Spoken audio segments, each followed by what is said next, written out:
Hola, buenos días a todos. El día de hoy les vamos a presentar el tema de propedéutica de esguinces y fracturas, módulo que está a cargo del doctor Pérez Ortiz Marco Antonio. Nosotras somos el equipo C, conformado por Beltrán Gómez Dulce María y su servidora Sanabria Guiano Mitzi Elizabeth.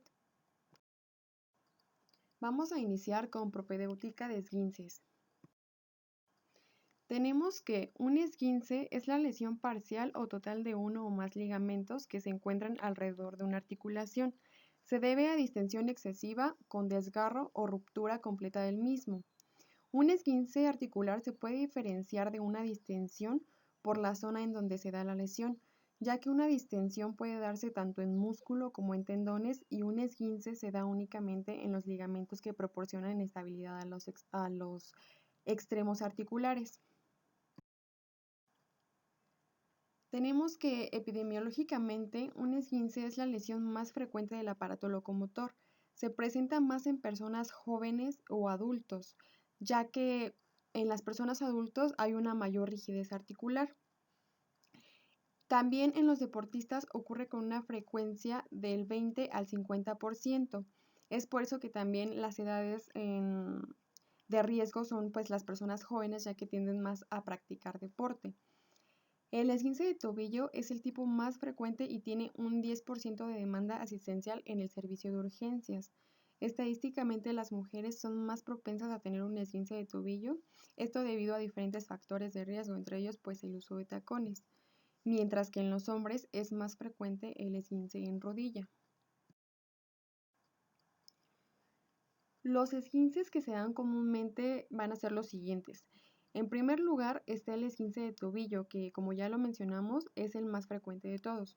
Seguido de este se encuentra el esguince de rodilla y posteriormente el de muñeca, en donde también se abarca el esguince de la articulación metacarpofalángica del primer dedo. El esguince cervical, de hombro, codo y cadera también se presentan, pero estos van a ser en menor frecuencia que los anteriores.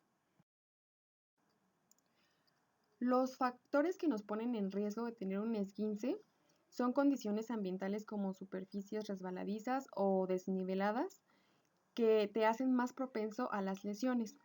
Otro factor puede ser la fatiga muscular, ya que los músculos cansados tienen menos probabilidades de proporcionar un buen soporte para las articulaciones. Cuando una persona está fatigada, es más probable que sucumba a fuerzas que podrían tensar una articulación. También el no usar un equipo adecuado al realizar determinadas actividades, tanto recreativas, deportivas y de la vida cotidiana, por ejemplo, el uso de un buen calzado, te predispone a sufrir un esguince.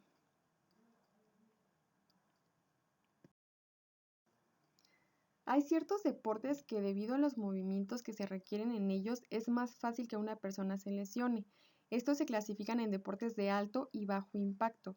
Los deportes de alto impacto son aquellos que demandan mayor fuerza corporal y es frecuente que haya necesidad de despegar ambos pies del piso. Un ejemplo serían los deportes en donde se requiere saltar. Por ejemplo, básquetbol, voleibol, la gimnasia, karate, fútbol. Por otro lado, el ejercicio de bajo impacto se refiere a aquellas actividades o movimientos que no involucran una fuerza significativa sobre las articulaciones y normalmente ambos pies permanecen en contacto con el suelo la mayoría del tiempo o el cuerpo tiene algún soporte, como es el caso de andar en bicicleta, correr o hacer caminatas. En estos últimos sí hay un riesgo de lesión, pero es menor la probabilidad que en los ejercicios de alto impacto. Como ya vimos, las causas de los esguinces son diversas. Algunas caídas, torceduras o golpes pueden desplazar la articulación de su posición normal. Esto causa que los ligamentos que mantienen esa articulación se estiren demasiado o se rompan. Por lo general, los esguinces aparecen cuando una persona se cae sobre un brazo, se llega a caer sobre un lado del pie o se tuerce una rodilla. Los esguinces se clasifican por grados de acuerdo al nivel de lesión, sus características y la sintomatología que presentan. Por ejemplo, en el esguince de primer grado va a haber dolor moderado, escasa inflamación y la movilidad es normal.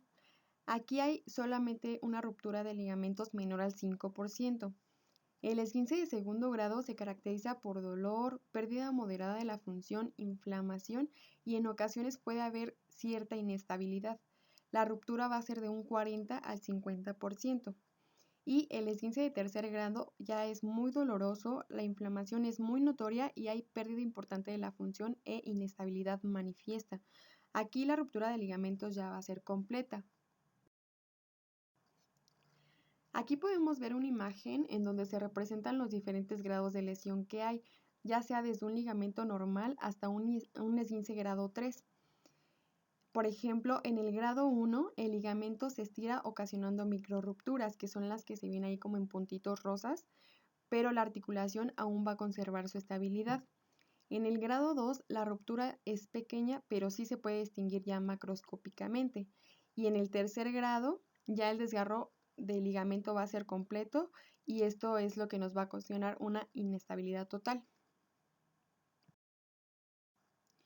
De las manifestaciones clínicas, la más importante es el dolor. Va a haber también inflamación que conlleva sus puntos cardinales como el rubor, tumor, calor e impotencia funcional. El grado de intensidad de los hematomas va a ser de acuerdo al grado de lesión. Es decir, en un esguince grado 1 va a haber un hematoma pequeño y ya en un esguince grado 3 el hematoma va a ser mayor, como por ejemplo en la imagen que vemos aquí. Hay limitación de la movilidad y rigidez articular y la lesión a veces puede ser tan grande que genera un sangrado articular. El esguince suele ser una lesión infravalorada tanto por el médico como por el propio paciente y por tanto a veces se trata de forma insuficiente y esto va a ser motivo de lesiones residuales, tumefacciones crónicas e inestabilidad articular. Es por eso que debemos hacer un diagnóstico oportuno preguntando acerca de la lesión y examinando el área afectada.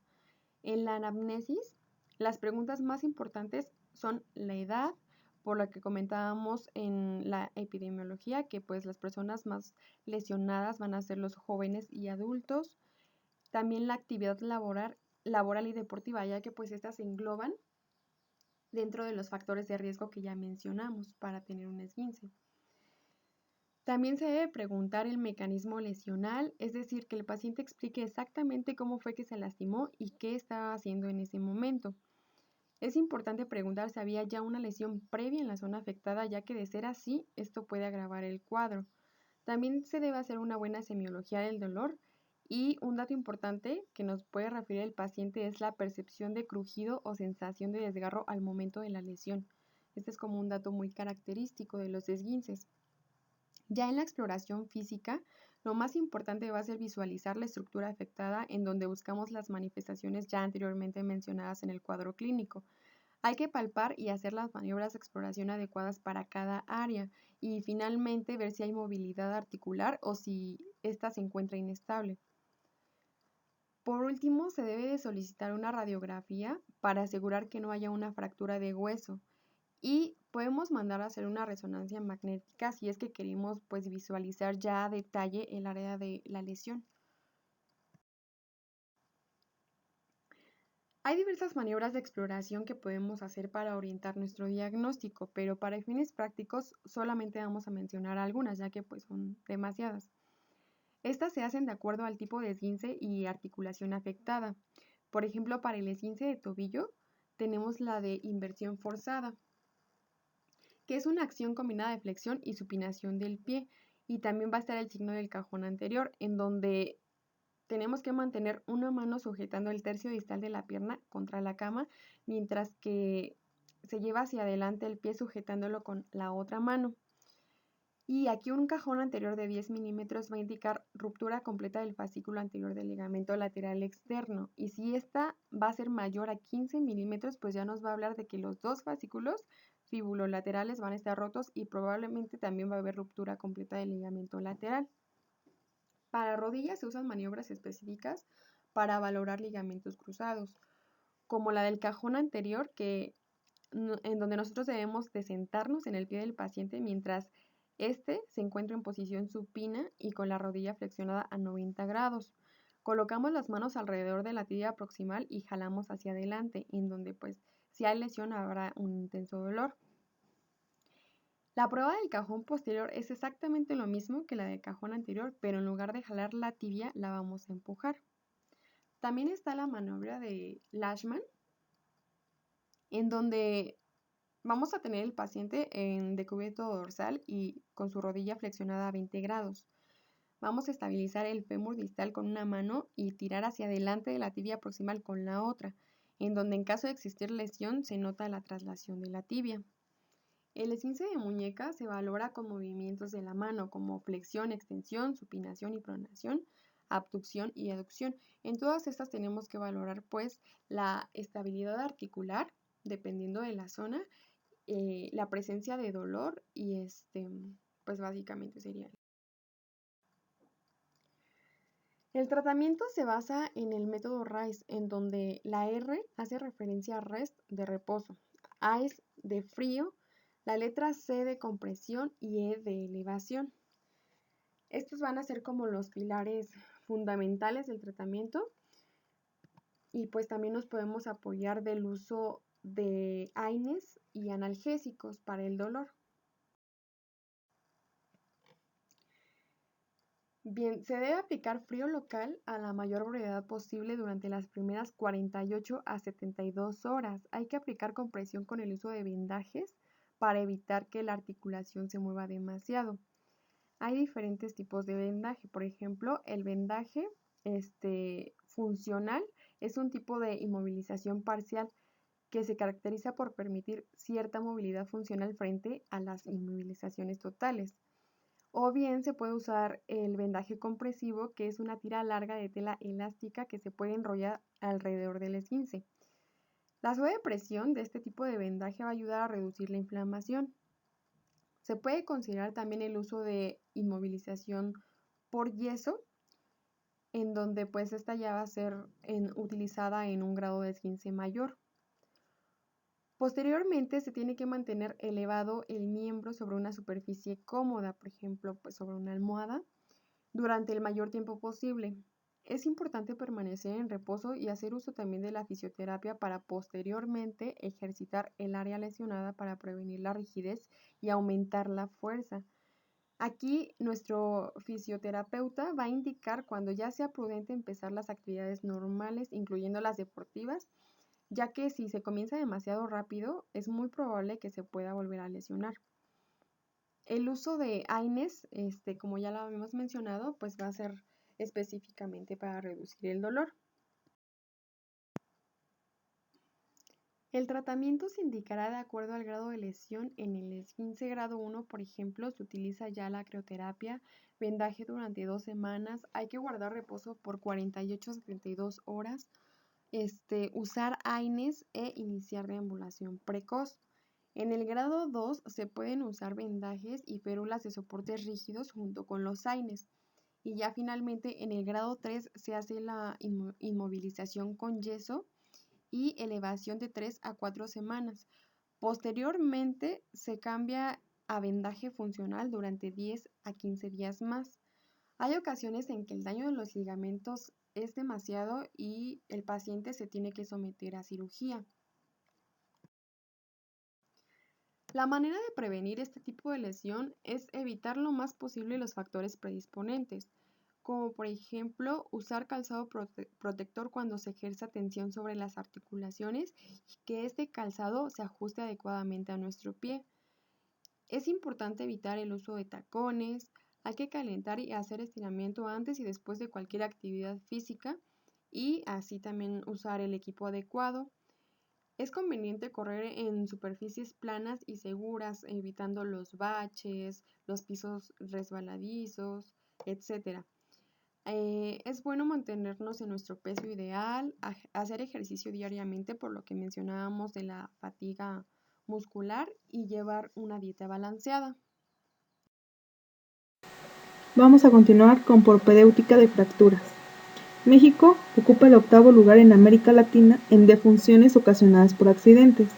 De ellos, los de tráfico alcanzan el 5º lugar, con el 40% entre edades de 15 a 29 años. Es un alto riesgo de lesión musculoesquelética, sobre todo fracturas, que corresponden a la principal causa de años laborales perdidos. La incidencia de fracturas es multifactorial y casi siempre complicada por factores como edad, género, estilo de vida y ocupación.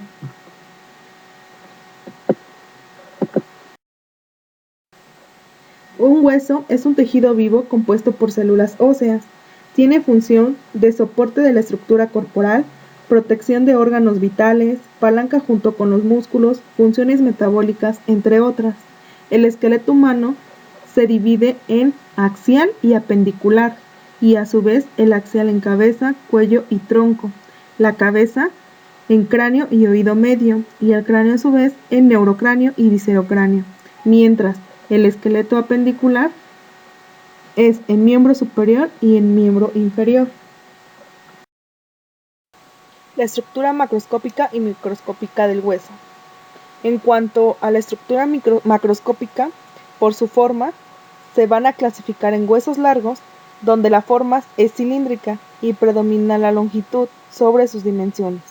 Aquí vamos a encontrar tres partes: la diáfisis, que es la parte más extensa del hueso y que corresponde a su zona media; la epífisis, que son los dos extremos más gruesos en los que se encuentran las superficies articulares del hueso, y en ella se insertan gran cantidad de ligamentos y tendones que refuerzan la articulación; y la metáfisis, que son unas pequeñas zonas rectangulares comprendidas entre la epífisis y diáfisis. También tenemos los huesos cortos. Aquí su forma son cuboides y ninguna dimensión predomina. Y los huesos planos. Aquí hay mayor anchura y longitud. También tenemos huesos irregulares, donde no tienen forma ni dimensiones predominantes.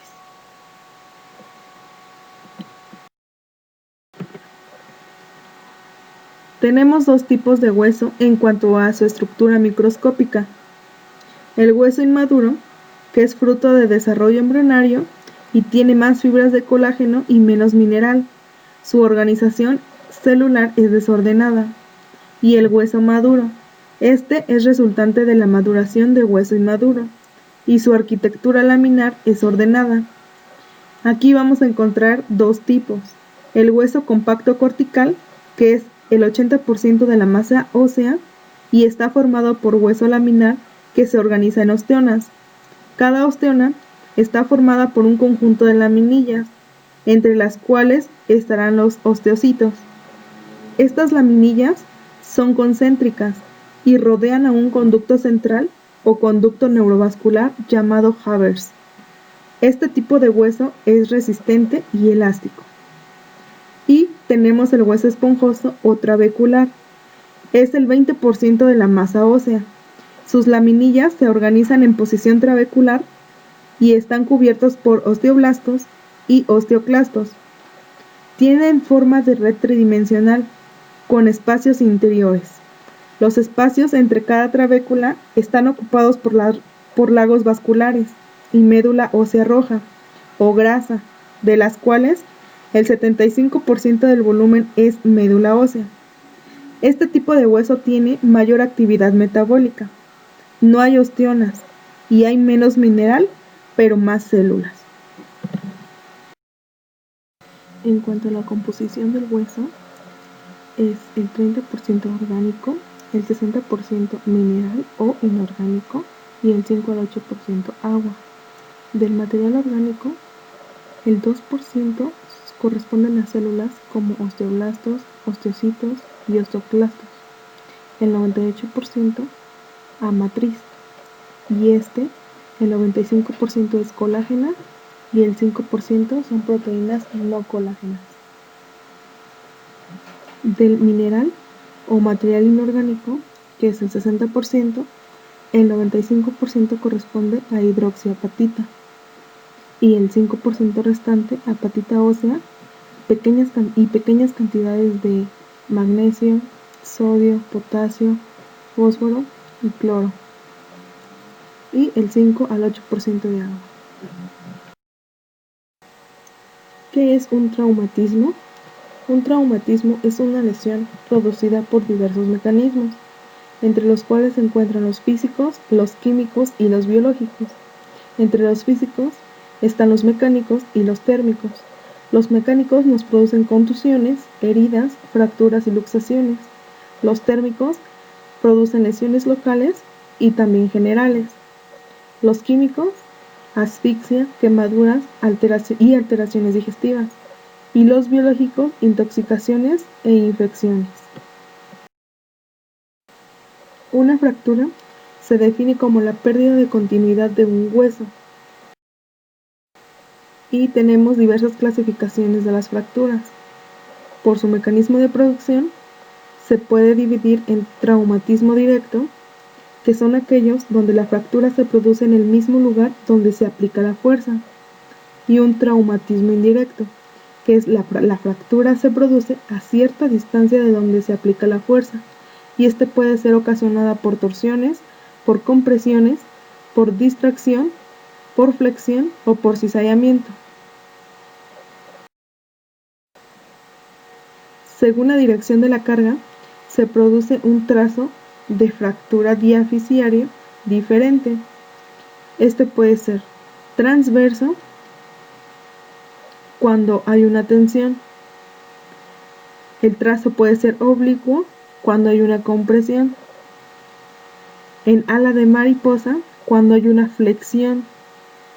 Y en espiral cuando es una torsión.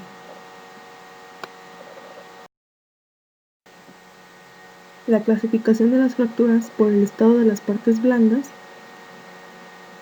se clasifican en cerradas, que son aquellas en las que el hueso se rompe pero la piel queda intacta, y abierta, cuando implica la presencia de una herida abierta y hay la salida del hueso fracturado hacia el exterior.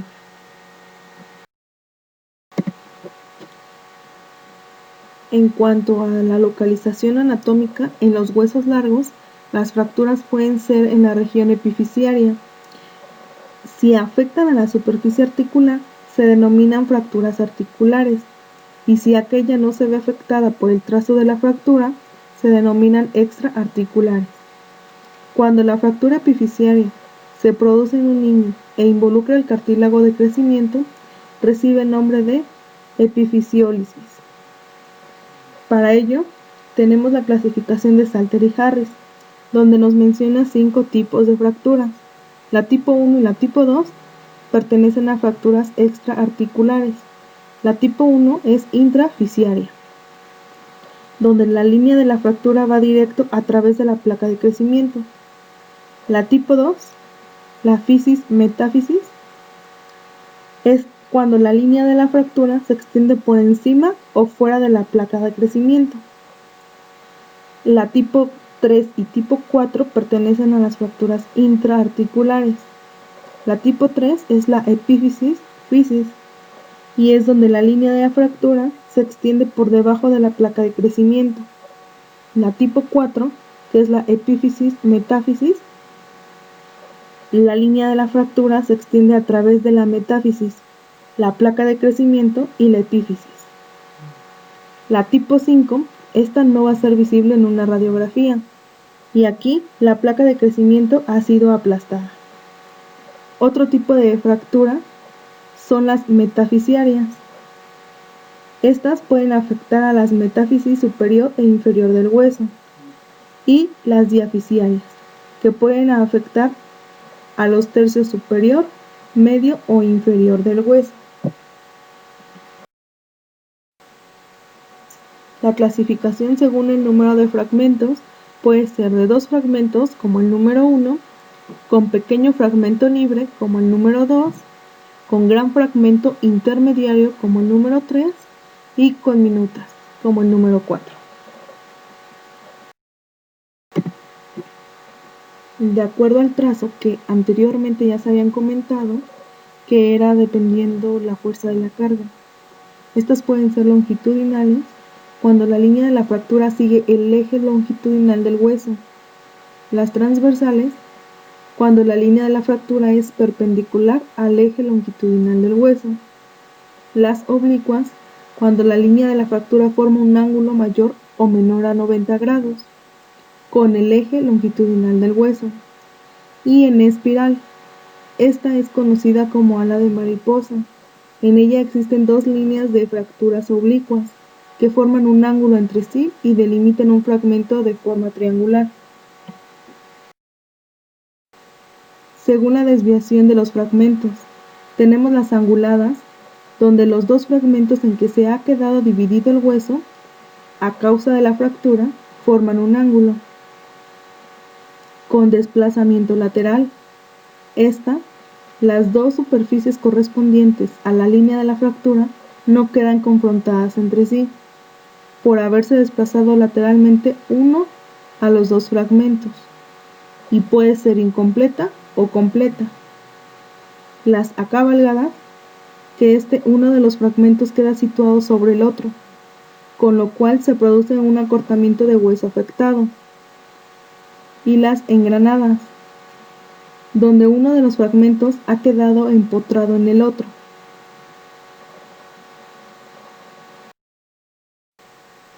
Tenemos fracturas de hueso patológico. Estas fracturas son osteoporóticas, que es un estado patológico del esqueleto caracterizado por resistencia ósea deficiente, que predispone a un riesgo de fractura elevado.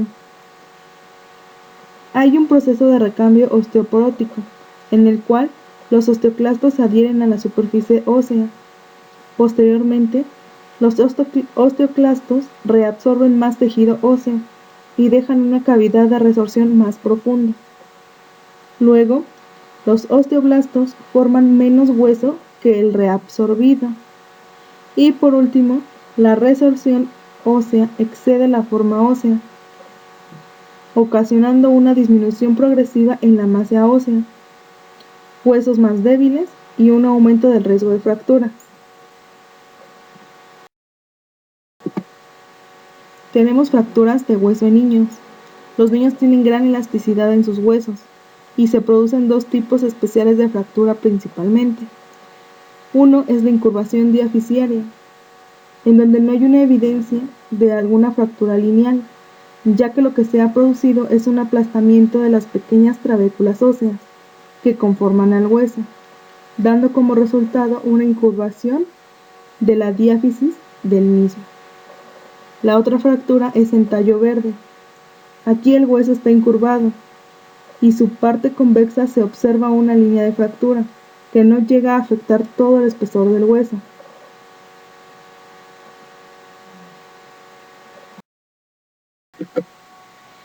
En cuanto al cuadro clínico de las fracturas, tenemos que cada fractura tiene características especiales que dependen del mecanismo de producción, la localización y el estado previo del paciente.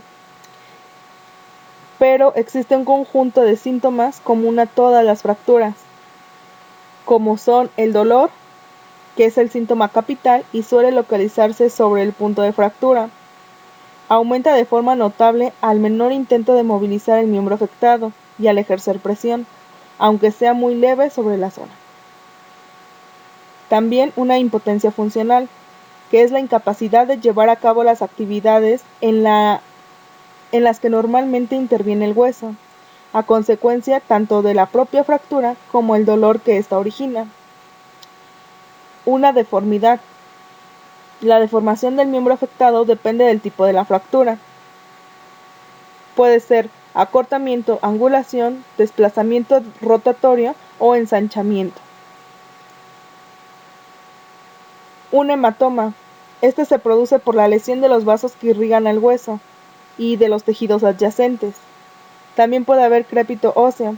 Tenemos que tener en cuenta que antes que nada debe de haber un antecedente traumático. No debe de ser una fractura patológica. Posterior a una fractura, tenemos el proceso de consolidación, también conocido como callo de fractura. Primero, vamos a tener la formación de un hematoma, que se da por la rotura de los vasos endomedulares, capilares intraóseos, periostales y de las partes blandas. Por esto se va a formar un hematoma que engloba la fractura y el canal medular. Posteriormente vamos a tener la fase inflamatoria, donde va a haber una interrupción vascular que produce una hipoxia. Esta destrucción celular desencadena una respuesta inflamatoria en un máximo de 24 hasta el 7º día después de la fractura. Hay una secreción de moléculas proinflamatorias que son fundamentales para la regeneración tisular, reclutando células inflamatorias, como interleucinas y citoquinas. Posteriormente, la fase de consolidación y osificación, en donde se va a formar el cartílago y la osificación del callo. La formación del cartílago es avascular, su gran volumen aumenta la presión hidrostática y la rigidez del callo, y a partir de una estabilidad suficiente comienza su osificación y la osificación del callo. Para ello tenemos que primero aumenta la rigidez del callo, segundo, hay una proliferación de hueso plexiforme en la zona alejada de la fractura, y tercero, una invasión del cartílago por capilares y osificación del mismo. Tenemos para ello condiciones necesarias para la consolidación, las cuales son el contacto óseo, donde los fragmentos principales no deben de estar separados por más de 5 milímetros. También una estabilidad de la fractura, que son las condiciones mecánicas adecuadas, la movilidad entre fracciones, impide el desarrollo del callo. Y también una masa celular regeneradora, donde deben haber periósteos y partes blandas vecinas como fuentes. La última fase es la fase de remodelado. Aquí, los osteoclastos dan forma al hueso para que recupere su forma original, y aparecen nuevos sistemas de Havers y se borra la línea de fractura. Bueno, podemos hacer un diagnóstico de la consolidación ósea clínicamente cuando no hay un movimiento ya anormal en el sitio de la fractura, o cuando no hay dolor a la presión directa sobre el sitio de la fractura o al soportar el peso, y radiológicamente cuando se observa un callo externo uniendo los dos fragmentos, o cuando aparecen trabéculas radiopacas longitudinales que atraviesen la línea de la fractura y comienzan a borrarla.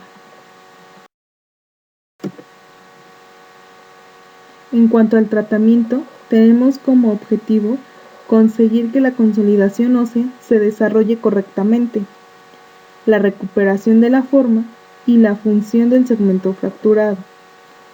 Para esto tenemos el tratamiento conocido como las 3 R's: reducción de la fractura, retención, también conocido como inmovilización o contención de la fractura, y recuperación funcional. En cuanto a las reducciones, tenemos que una fractura estable es cuando los fragmentos se han inervado y se han corregido las deformidades hasta un grado que son tolerables para la consolidación de la fractura. Si una vez que dejamos de hacer la fuerza se queda enganchada, la fractura es estable. La reducción para las fracturas inestables o desplazadas es cuando se dejan las maniobras de reducción, la fractura se vuelve a desplazar. Esto se da por las tracciones musculares sobre los fragmentos. Y para ello tenemos que hacer primero una tracción, que sería la angulación con el fin de enganchar los fragmentos, y después un alineamiento y confección de un yeso. Y también una reducción para una fractura imposible. Aquí ya sería un tratamiento quirúrgico, y es cuando ya hay una interposición de partes blandas y una pérdida ósea.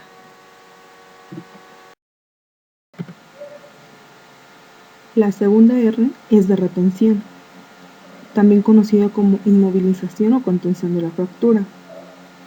Este ya es un tratamiento ortopédico y principalmente se usa para las fracturas inestables. Una vez que tenemos la inmovilización con vendaje blando, esto con vendas almohadillado que van a mantener la fractura, se coloca un yeso circular que inmoviliza la diáfisis fracturada y las dos articulaciones vecinas. Posteriormente, se puede realizar la tracción continua. Esta consiste en una tracción del miembro hasta que consolide la fractura y busca vencer el tono muscular y reducir los desplazamientos en el eje, acortamiento, así como angulaciones y la rotación. Se puede mantener hasta la consolidación de la fractura, y esto, aquí se pasa una aguja metálica por los huesos y se sujetan con un estribo que es un elemento metálico que contiene una forma de herradura donde se colocará el peso.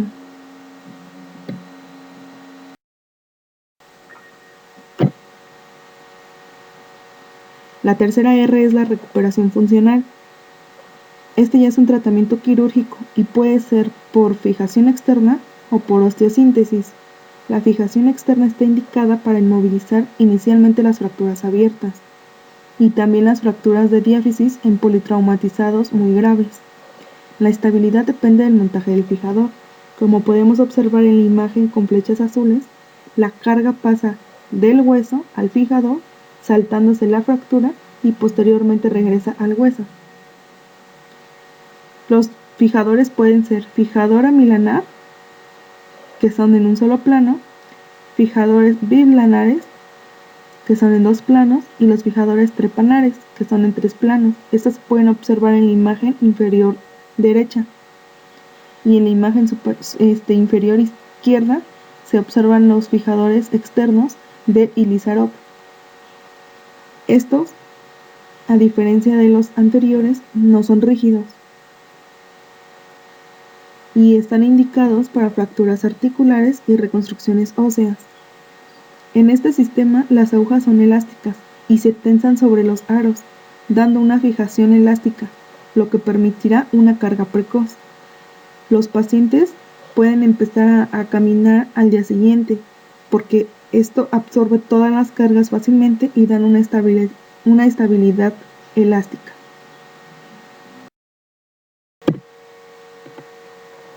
La osteosíntesis puede ser mediante clavos endomedulares, que dentro de estos destaca el clavo endomedular de G. Kuncha, mediante placas o mediante obenques. Bueno, para colocar un clavo endomedular, esto ya lo realizan los especialistas y primero se realiza mediante un fresado y bloqueado. Se fresa el canal medular para dar un cilindro uniforme y que haya mayor superficie de apoyo al clavo, ya que solo se sujeta de un punto. Después de esto, introducirán un clavo endomedular que ocupa el canal medular y este será introducido desde uno de los extremos óseos. Para darle una estabilidad al montaje, se bloquean los fragmentos proximal y distal del clavo mediante tornillos, evitando así la rotación y el acortamiento de la fractura.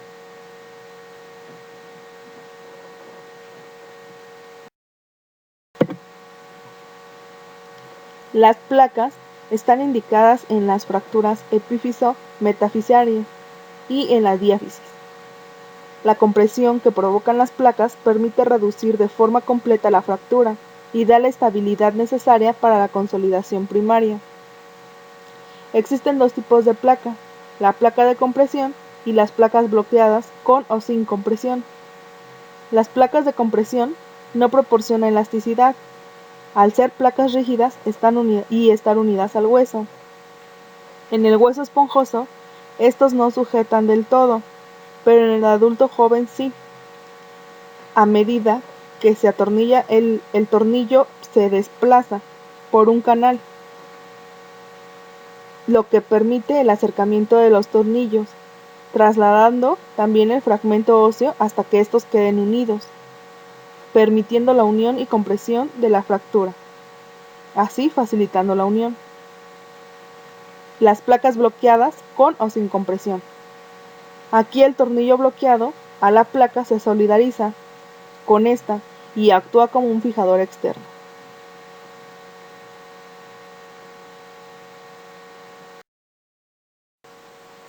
Los obenques. Estos en fracturas con un componente de tracción divergente sobre los fragmentos.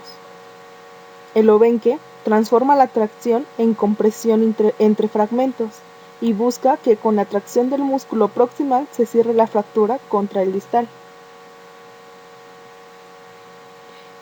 Un ejemplo es en la fractura del olecranon, donde el tríceps tira del fragmento y lo separa. Para transformar la tracción en compresión, se pasa la aguja por el tríceps hacia el canal medular del segmento cubital distal. Así Al fraccionar el tríceps, la fuerza repercute por el alambre y tira por el segmento distal.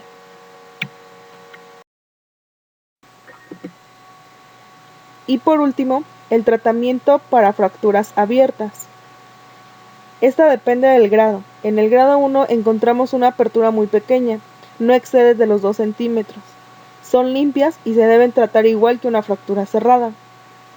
En el grado 2, la herida aún es controlable y tiene más de 2 centímetros, pero aquí las partes blandas aún no están excesivamente dañadas. Si se tratan antes de las 8 horas, se debe realizar una limpieza en la herida y se trata como una fractura cerrada. Si ya han pasado más de 8 horas, se trata como una fractura abierta. En el grado 3, aquí ya van a haber grandes lesiones. Va a haber contusión de partes blandas, fragmentos múltiples, musculatura y piel contundida, y también son de alta energía. Dentro de este grupo existen 3 tipos. Independientemente de la lesión, pero se puede dar una cobertura de la fractura.